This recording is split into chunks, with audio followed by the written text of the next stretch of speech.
What's up guys, today I'm happy to share with you a single variation that you gotta know in order to crush the Sicilian defense. It's easy to learn, it's aggressive, and there are many traps for your opponent to fall into. Basically, it's everything that we love about a chess opening, so without further ado, let's go ahead and get started. The Sicilian defense starts off when you play pawn to e4 and black responds pawn to c5. After that, we play knight to f3, and here there are two major options for black. These are either pawn d6 or knight to c6. We're going to talk about both of them, but for now, let's stick to pawn d6, which black usually plays if they're going to get the knight variation or the dragon variation and many other things in the Sicilian defense. And now you continue with bishop to c4. Kind of like you're playing the Italian game, irrelevant to the fact that black is playing something different, not the first move e5, but the first move c5. But of course, if we're talking about it, there must be a catch, and there is a catch, because we are having here a lot of cool traps for black. Now, in most cases, according to the database, your opponent will play knight f6. Again, a little later we'll talk about other potential transpositions as well. And as they play knight f6 and attack your opponent, you happily push it forward, attacking the knight over here. Therefore, black is going to trade, and after knight takes e5, that's already a first little trap, and actually thousands of players fallen into the trap because they didn't notice that you're actually hitting this pawn, and they tried to attack the knight one way or the other, but that all fails because this pawn on f7 is weak and black gotta defend it. Now, if your opponent noticed this threat, he or she will play pawn to e6. And from here, we're playing another little bit tricky and also smart move. It's the move queen to e2. Now, what's the point? Well, now, with this very quick setup, we have three powerful attacking pieces, which all are kind of standing in the center of the board, and as you can see, they're team up against black's king, right? So we're very straightforward in our plan. If black is careless, very often they can get in trouble real quick. One of the issues for black is how to develop their queenside knight. They do not really want to move it to c6 because then you're going to take it and break up black's pawn structure. Is going to be a mess. Black does not like that. But if they ever play knight to d7 in this position or in any other position, it's quite common for them to do so sooner or later. After they play knight to d7, hoping to trade off your knight, here comes a big boom. We take here on f7 and it's game over. It's only 7 moves in the game. Black played seemingly natural moves and they are done.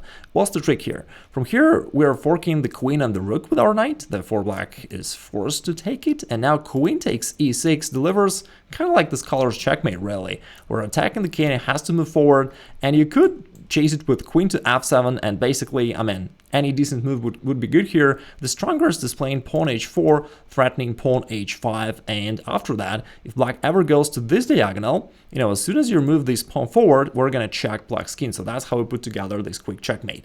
In most cases, black tried to stop this by playing pawn h5 themselves, but then you continue with bishop to d3, check to the king h6 is forced, and with queen to e3, we achieve this very neat and nice checkmating position. Black can delay it for one more move, but then it's checkmate anyway. Alright, now we do know that in this critical position, the move knight to d7 is actually a big blunder. It falls into knight takes f7 and white wins. What else can black play here? Well, they may naturally wish to develop their kingside and bring their bishop out to either e7 or d6, and after that, they're hoping to castle kingside.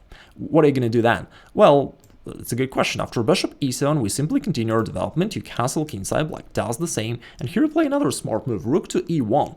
You basically reinforce your assault group, adding one more piece that works together with these ones and putting pressure against black's center. And right now it may seem like black is completely defended, but you're going to see in a moment that black often has this illusion of being completely defended and just continuing their natural development, and they actually fall into another trap. Because here, once again, what is black going to do? You may just think about that yourself. What would you do if you're playing black? You do want to develop your queen side. If black ever plays a6, trying to chase your bishop away, then you can stop this by playing a4, and that's what you should do pretty much always. As soon as they play pawn a6, trying to kick it off, then you stop it with the move pawn a4, so that they can never move the pawn forward. You will simply capture it.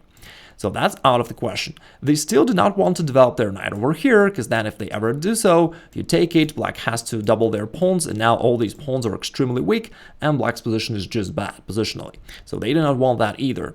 What else can they play? Well, that's how they come to the move knight to d7 once again. Now when their king is in the corner, it feels safe for black to do so, right? Wrong, because here you still blow up black's position with the same tactical shot, knight takes f7. It still works, although in a completely different position. Now, at first black may think, okay, it's not a problem, I don't have to bring my king out, I may just capture it with the rook.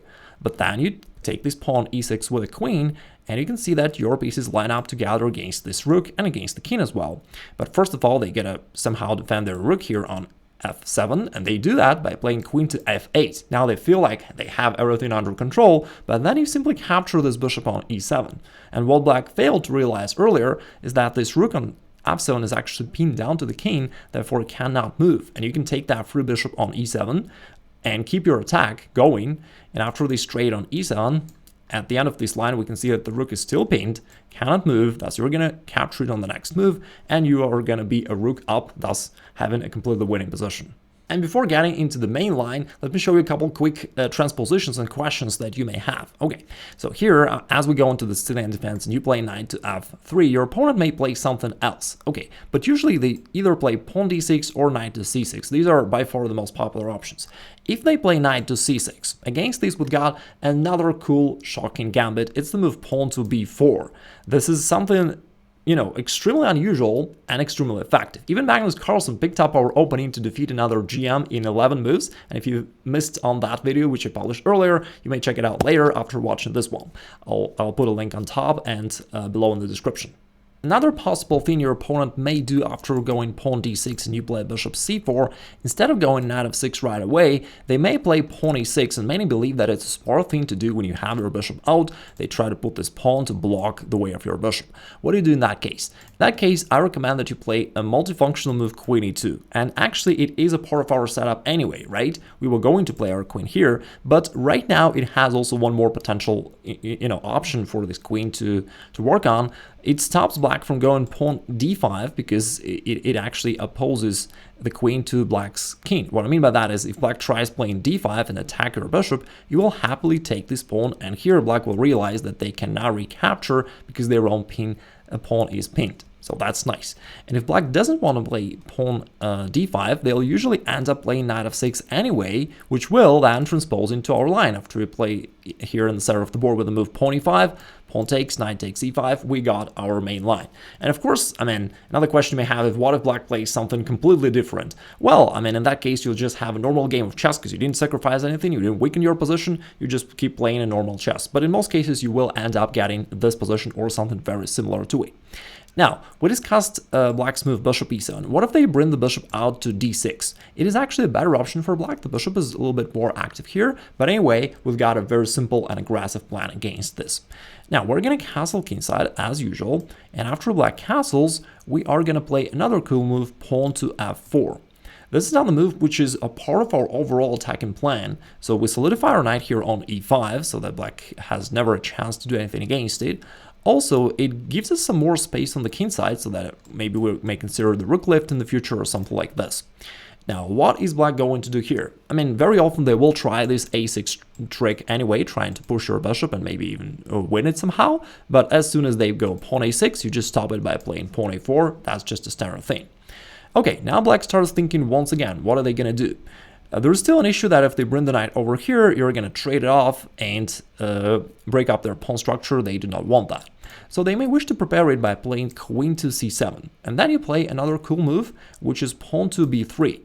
We want to bring our bishop over here, because from here it's going to exert strong pressure on black's king side, and together with our other pieces, we're putting together this really, really powerful middle game attack against black. After that, black is likely to continue with his plan and play knight to c6. In this case, I suggest to trade it off, because from here not only the knight attacks this knight, but it may go to d4, and attack your queen, attack this pawn on c2. It's a bit annoying, and I prefer to avoid this knight to d4 jump, and for that reason we're going to trade it off by playing knight takes c6, queen takes, and then we bring our bishop over here to b2 to attack along this diagonal. Now, what black will do? Well, they'll usually play something like pawn b6.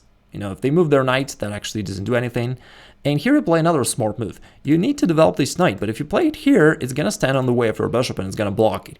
So we reroute it to another direction. We play knight to a3, and although right now it seems like the knight is kind of stuck here, in the future we are going to regroup it that way. Our bishop is going to move here and attack along this diagonal, and our knight from a3 will land to this nice square c4, and from there it's going to put pressure onto the bishop. It can jump back to e5, it puts pressure onto this pawn on b6, and I hope that I didn't confuse you with those many squares. So basically that's our plan. Bishop d3 followed by knight to c4, and life's good. Black goes bishop b7. You may also bring your last piece into the game by playing rook to e1. Now you completely consolidated your position, and you're ready to make this regrouping that we've been talking about previously. Bishop d3, knight to c4, and you can see that you gradually shifted pretty much all of your pieces to the king side. You have this clear attacking plan against black's king side, and for black it's much harder to come up with anything constructive, and their position is extremely dangerous. For example, if they try knight d5 at some point, and they may try it because they may be annoyed by your threat of capturing this knight and destroying their king side. If they ever move this knight away, that actually make things worse, because now that clears the path for your bishop, and you can play queen g4, attack this pawn, and this position is actually already losing for black. After pawn g6, you can break open with the move pawn to f5. Pretty cool. Now this pawn is pinned, it cannot move, as they have to capture with this one, but then your rook gets involved into your attack, also attacks this knight with some more pressure here. If black wants to save their knight and move it back, you move it forward. It's not a completely forced variation, of course, but I'm just sharing with you this general attacking plan, and with little nuances and sub-variations, you're going to execute pretty much the same attacking plan in your games. And now black was annoyed that there was a pin here. They moved their queen back to c7, and white's position is completely winning. You can see how much pressure you put on black, but let's actually have it as a little quiz, as a puzzle of the day. It is white to play and win. Please think about this, and if you can find the winning shot, please write it down in the comments below. Let me also invite you to join the current cohort of students going through the course 7 Keys to Victory. It's one of the courses I'm most proud of because it condenses years of my coaching and playing chess experience into a single course where you get everything that you need to level up your chess game. And since we have just launched it, you can now get it at a 50% discount. You can get 2 other cool bonuses for free, which is my course How to Beat Stronger Opponents and my ebook Champion Psychology. You also get access to our private community where you can communicate with me and with other students and clear your doubts and move forward. So if that sounds good, you may click the link below the video and join us, because it's only good for a couple more days, and after that we're going to close the gates. Also, let me know what you think about this anti-Sicilian opening variation. If you have any questions, feel free to drop them in the comments below, and I'll talk to you soon.